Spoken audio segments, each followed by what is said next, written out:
السلام علیکم ناظرین، دکن میڈیا کے اردو خبرنامے میں آپ تمام کا خیر مقدم ہے۔ میں ہوں اسماعیل ریحان۔ پیش خدمت ہے سرخیاں۔ پاکستان کے لیے جاسوسی کرنے والا دیپیش گوہل گرفتار، گجرات ATS کی کارروائی۔ 4 سال سے جیل میں بند شرجیل امام کی بہن فرح نشاط بن گئیں جج۔ آصف آباد میں شیر کے حملے سے دہشت، لڑکی کے بعد اب کسان کو بنایا نشانہ، لڑکی کی موت کے بعد 15 مواضعات میں high alert. Girls Islamic organization کے زیر اہتمام متاثر کن پروگرام کا انعقاد، 6000 خواتین اور طالبات کی شرکت۔ اب خبریں تفصیل سے۔ NCP یعنی SP سربراہ شرد پوار نے ہفتے کو اس سلسلے میں تبصرہ کرتے ہوئے کہا ہے کہ مہاراشٹر میں مینڈیٹ کا احترام نہیں ہو رہا، یہ اچھی بات نہیں ہے۔ شرد پوار نے کہا، دلچسپ بات یہ ہے کہ اتنی واضح اکثریت ہونے کے باوجود ابھی تک حکومت نہیں بن پائی ہے۔ اس کا مطلب صاف ہے کہ عوام کے ذریعے دی گئی اکثریت ان کے لیے یعنی مہایوتی کے لیے کوئی اہمیت نہیں رکھتی۔ جو کچھ بھی چل رہا ہے وہ ریاست کے لیے اچھا نہیں ہے۔ ایسا پہلی بار ہوا ہے جبکہ ملک میں حال فی الحال میں جو انتخاب ہوئے ہیں اس سے لوگوں میں کافی بے چینی ہے، لوگوں میں مایوسی ہے۔ شرد پوار نے الزام لگایا کہ اس مرتبہ مہاراشٹر انتخابات میں اقتدار کا غلط استعمال اور پیسوں کا کھیل دیکھنے کو ملا ہے اور اس کی وجہ سے لوگوں میں بے چینی بڑھ گئی ہے۔ انہوں نے کہا کہ اس معاملے پر سبھی لوگوں کو ایک عوامی تحریک چلانی ہوگی۔ ایسا لگتا ہے کہ ملک میں پارلیمانی جمہوریت کا نظام تباہ ہو جائے گا۔ جب اپوزیشن رہنما اس معاملے پر سوال کرتے ہیں تو انہیں بولنے نہیں دیا جاتا ہے۔ ہر دن صبح 11 بجے سے اپوزیشن رہنما پارلیمنٹ میں اپنی بات رکھنے کے لیے آتے ہیں اور کہتے ہیں کہ انہیں اپنے معاملوں پر بولنے دیا جائے، لیکن ان کے مطالبات نہیں مانے جاتے ہیں۔ اب لوگوں کو خود ایک عوامی تحریک شروع کرنی چاہیے۔ اتر پردیش کے وارانسی ضلع میں ریاستی سنی سینٹرل وقف بورڈ کے 6 سال پرانے نوٹس کو لے کر تنازعہ پیدا ہو گیا ہے۔ UP سنی سینٹرل وقف بورڈ نے ادے پرتاپ کالج میں واقع ایک مسجد اور مزار کی زمین کو وقف بورڈ کی جائیداد قرار دیا ہے۔ اس نوٹس میں کہا گیا ہے کہ ادے پرتاپ کالج کے کیمپس میں واقع مسجد اور اس کے زمین وقف سے تعلق رکھتی ہے۔ یہ نوٹس وقف بورڈ نے 6 سال قبل 2018 کو کالج انتظامیہ کو ارسال کیا تھا اور اس میں فوری طور پر جواب طلب کیا گیا تھا، جس پر کالج انتظامیہ نے فوری جواب بھی دے دیا ہے۔ اب تک وقف بورڈ نے اس تعلق سے کوئی نئی کارروائی یا نوٹس جاری نہیں کیا ہے، مگر حالیہ دنوں میں جب مسجد میں مقامی مسلمان جمعہ کو نماز کے لیے ایک خاطر خواہ تعداد میں پہنچنے لگے تو کالج انتظامیہ نے اعتراض شروع کر دیا، جس کے بعد یہ تنازعہ سرخیوں میں آیا۔ رپورٹ کے مطابق کالج انتظامیہ نے سنی بورڈ کے دعوے کو مسترد کرتے ہوئے 15 دن کے اندر نوٹس کا جواب دیا تھا، لیکن اب معمول سے زیادہ لوگ جمعہ کو نماز پڑھنے کے لیے مسجد میں آنے لگے ہیں، جس کی وجہ سے کالج کے طلباء اور انتظامیہ نے اعتراض شروع کر دیا ہے۔ کالج انتظامیہ کا دعویٰ ہے کہ عام طور پر یہاں 10-15 لوگ نماز پڑھنے آتے تھے، لیکن جمعہ کو تقریباً 300 لوگ جمع ہونے لگے۔ طلبہ یونین کے ارکان نے اطلاع دی تو پولیس فوراً کالج پہنچ گئی۔ کسی بھی ناخوشگوار واقعے کو روکنے کے لیے بڑی تعداد میں پولیس اہلکار تعینات کر دیے گئے۔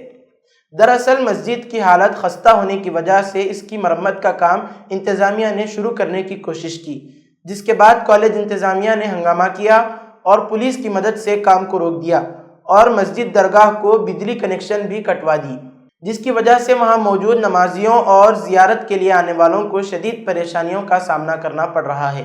ADCPT سراوان نے کہا کہ علاقے میں حالات پرامن ہیں۔ متعلقہ نوٹس 2018 کا ہے۔ کالج انتظامیہ نے شواہد کے ساتھ نوٹس کا جواب دیا تھا۔ پرنسپل DK سنگھ نے کہا کہ وقف بورڈ نے 6 دسمبر 2018 کو کالج کو نوٹس بھیجا تھا۔ کالج کے اس وقت کے سیکریٹری نے 21 دسمبر 2018 کو جواب بھیجا تھا۔ اس جواب کے بعد سنی بورڈ کی جانب سے مزید کوئی خط موصول نہیں ہوا۔ کالج انتظامیہ کا دعویٰ ہے کہ پہلے محدود لوگ نماز کے لیے آتے تھے، لیکن اب دھیرے دھیرے تعداد بڑھ رہی ہے، جس کی وجہ سے ماحول کشیدہ ہو رہا ہے۔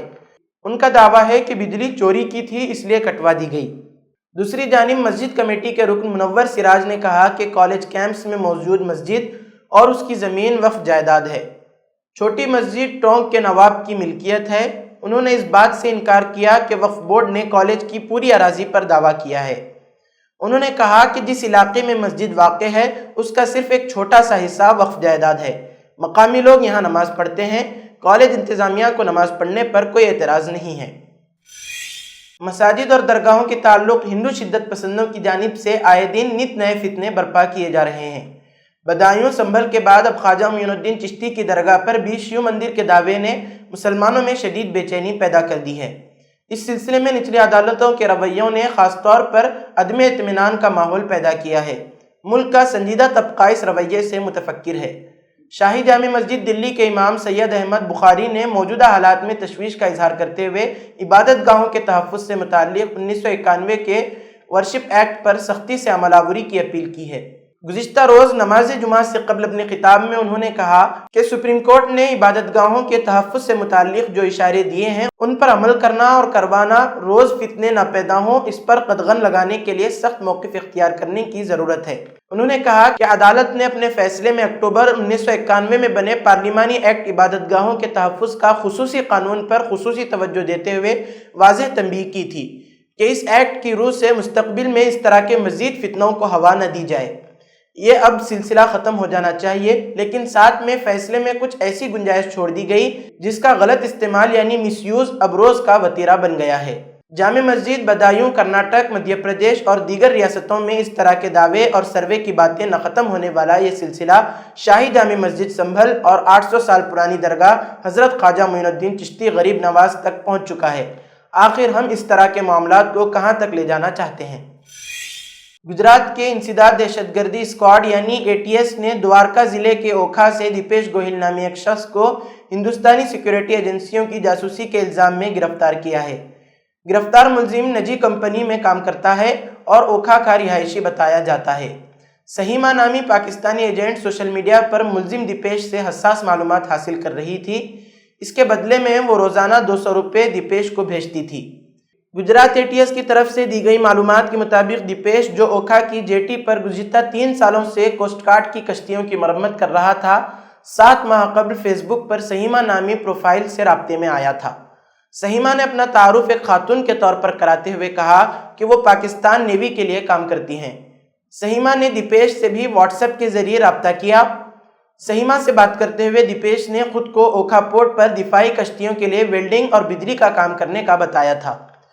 پاکستانی خاتون سہیما نے اوکھا بندرگاہ پر کوسٹ گارڈ کے جہاز کا نام اور نمبر بھیجنے کے بدلے دیپیش سے یومیہ 200 روپے ادا کرنے کو کہا۔ اسی لالچ کی وجہ سے دیپیش روزانہ اوکھا جیٹی جانے لگا اور وہاں موجود کشتی کا نمبر اور نام واٹس ایپ کے ذریعے سہیما کو بھیجنے لگا۔ اس کے بدلے میں دیپیش نے پچھلے 7-8 مہینوں میں اپنے دوستوں کے UPI سے منسلک بینک اکاؤنٹ میں 42,000 روپے جمع کرائے تھے۔ فی الحال ATS ملزم نوجوان سے معلومات اکٹھی کر رہی ہے۔ اس سے قبل بھی اسی طرز پر پوربندر میں ایک نوجوان سوشل میڈیا کے ذریعے پاکستانی ایجنٹ کو بھارتی سیکیورٹی ایجنسی کی کشتی سے متعلق معلومات اور تصاویر بھیج رہا تھا۔ مالی سال 2024-2025 کے تحت منظور فنڈ کا پیسہ جاری ہوتے ہی BJP کی شدید مخالفت کے بعد واپس لے لیا گیا۔ مہاراشٹر میں حالیہ اسمبلی انتخابات میں مہایوتی کی جیت کے بعد ابھی حکومت کی تشکیل عمل میں نہیں آئی ہے۔ وزیر اعلیٰ کے عہدے پر فیصلہ ابھی ہونا باقی ہے، مگر اس سے پہلے ہی BJP کی زبردست جیت کا اثر ابھی سے نظر آنے لگا ہے۔ چنانچہ ریاستی وقف بورڈ کو 10 کروڑ روپے مختص کرنے کا فیصلہ واپس لے لیا گیا ہے۔ رپورٹ کے مطابق مہاراشٹر کے حکام نے ریاستی وقف بورڈ کو 10 کروڑ روپے کی تقسیم کی منظوری دینے کے لیے جاری کردہ ایک سرکاری قرارداد یعنی GR کو چند گھنٹے بعد واپس لے لیا ہے۔ چیف سیکرٹری سجاتا سونک نے آج جمعہ کو اس فیصلے کی واپسی کا اعلان کیا۔ مذکورہ GR 28 نومبر کو جاری کیا گیا تھا، جس میں 2024-25 کے مالی سال کے لیے مہاراشٹر اسٹیٹ بورڈ آف وقف کو 10 کروڑ روپے کی گرانٹ کی منظوری دی گئی تھی، جس کا صدر دفتر اورنگ آباد میں واقع ہے۔ تاہم BJP کی مہاراشٹر یونٹ نے اس اقدام کی سخت مخالفت کی اور پارٹی نے موقف اختیار کیا کہ وقف بورڈ کا آئین میں کوئی جواز نہیں ہے۔ BJP نے ایکس یعنی سابقہ ٹویٹر پر جاری کیے گئے بیان میں کہا کہ یہ فیصلہ انتظامی سطح پر مناسب مشاورت کے بغیر کیا گیا تھا اور اب اسے منسوخ کر دیا گیا ہے۔ بیان میں مزید کہا گیا، فرضی خبریں پھیل رہی ہیں کہ BJP مہایوتی حکومت نے فوری طور پر مہاراشٹر وقف بورڈ کو 10 کروڑ روپے دیے ہیں۔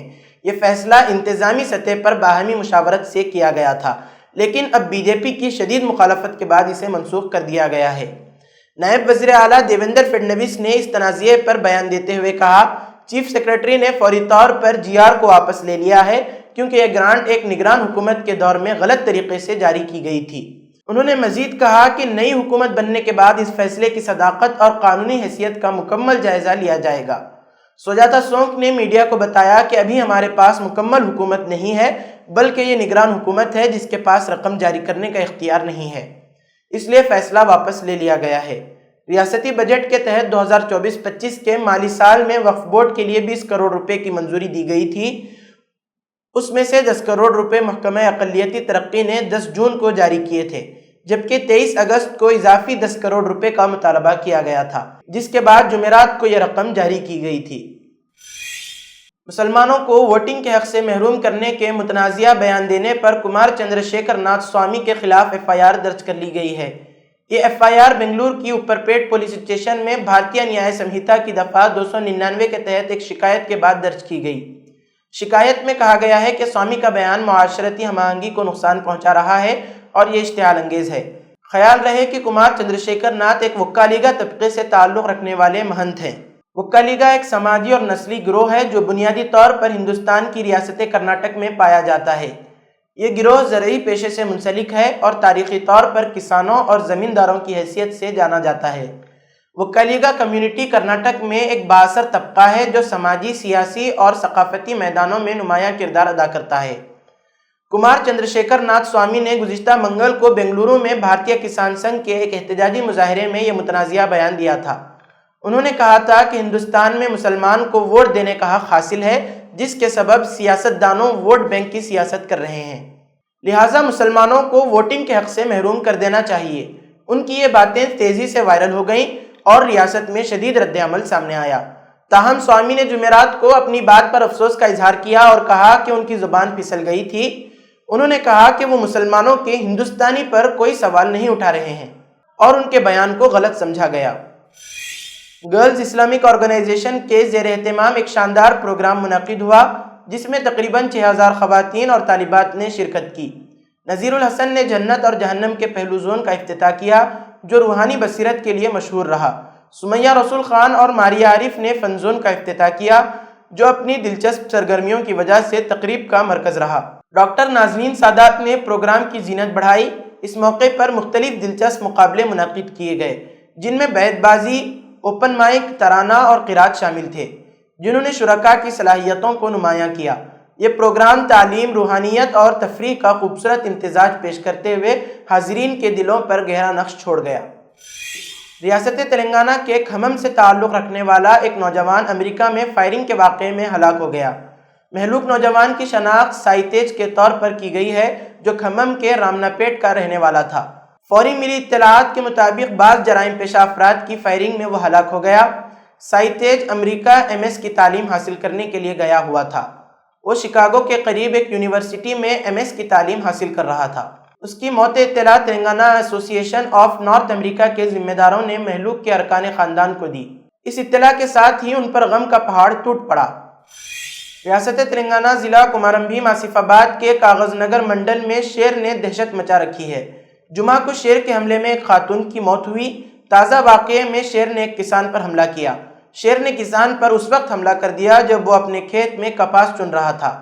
مقامی افراد میں خوف کی لہر پائی جاتی ہے۔ محکمہ جنگلات کے حکام نے سخت چوکسی اختیار کیا۔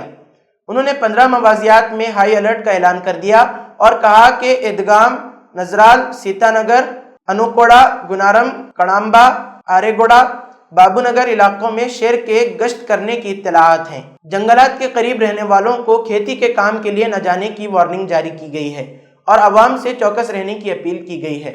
محکمہ جنگلات کے اہلکاروں نے شیر کی تلاش اور ایک اور انسانی جانی نقصان کو روکنے کے لیے کوششیں شروع کر دیں۔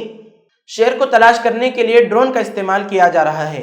انہوں نے ڈرون کیمرے اڑائے اور ہفتے کو کاغذ نگر منڈل کے آریگوڑا گاؤں کے قریب ایک شیر دیکھا گیا۔ تلنگانہ حکومت نے 10ویں جماعت میں انٹرنل مارکس کے خاتمے کا فیصلہ واپس لے لیا ہے اور اس سال انٹرنل مارکس کے ساتھ امتحانات منعقد ہوں گے۔ گزشتہ روز حکومت نے اعلان کیا تھا کہ 2024-25 تعلیمی سال سے انٹرنل امتحانات کے لیے مارکس کا نظام ختم کر دیا گیا ہے اور حکومت نے اعلان کیا تھا کہ اب 6 مضامین کی امتحانات میں 600 مارکس ہوں گے۔ تاہم تعلیمی ماہرین اور طلباء کے نمائندوں نے اس فیصلے پر ناراضگی کا اظہار کیا ہے کیونکہ یہ فیصلہ تعلیمی سال کے آغاز میں نہ کر کے صرف امتحانات سے 4 ماہ قبل کیا گیا۔ اس کے علاوہ 80 مارکس کے سیمیسٹیو اسسمنٹ یعنی SA1 امتحانات پہلے ہی مکمل ہو چکے ہیں۔ حکومت نے ماہرین کی درخواست پر اس فیصلے کو واپس لے لیا ہے اور کہا ہے کہ 2025 اور 2026 تعلیمی سال سے نئی پالیسی نافذ کی جائے گی۔ جہاں دلی فسادات میں ملزم بنائے گئے شرجیل امام کو ابھی تک عدالت سے کوئی راحت نہیں مل سکی، وہیں ان کے گھر میں خوشی کا ماحول ہے۔ یہ خوشی ان کی چھوٹی بہن فرح نشاط نے دی ہے، جنہوں نے 32واں بہار جوڈیشل سروسز کا امتحان پاس کر کے جج بننے کا اعزاز حاصل کیا ہے۔ شرجیل امام کے چھوٹے بھائی مزمل امام نے سوشل میڈیا پر اس خبر کا اعلان کیا۔ مزمل امام نے سوشل میڈیا پر لکھا کہ یہ زندگی کا فلسفہ ہے۔ ایک طرف جہاں ان کا بھائی جبر کے خلاف انصاف کی جنگ لڑ رہا ہے اور جیل میں ہے، وہیں دوسری طرف بہن ظلم کے خلاف انصاف دینے والی جج کی کرسی پر بیٹھے گی۔ انہوں نے مزید کہا کہ چھوٹی بہن فرح نشاط نے 32واں بہار جوڈیشل سروسز کا امتحان پاس کر کے آج بھائی کو موقع دیا ہے اور مجھے امید ہے کہ آپ اپنے فیصلوں سے کسی بے گناہ کو اذیت نہیں ہونے دیں گی۔ اللہ آپ کو ہمت اور طاقت دے۔ اسی کے ساتھ آج کی خبروں کا اختتام ہوتا ہے۔ کل پھر ہوگی ملاقات نئی خبروں کے ساتھ۔ دیجیے اجازت۔ اللہ حافظ۔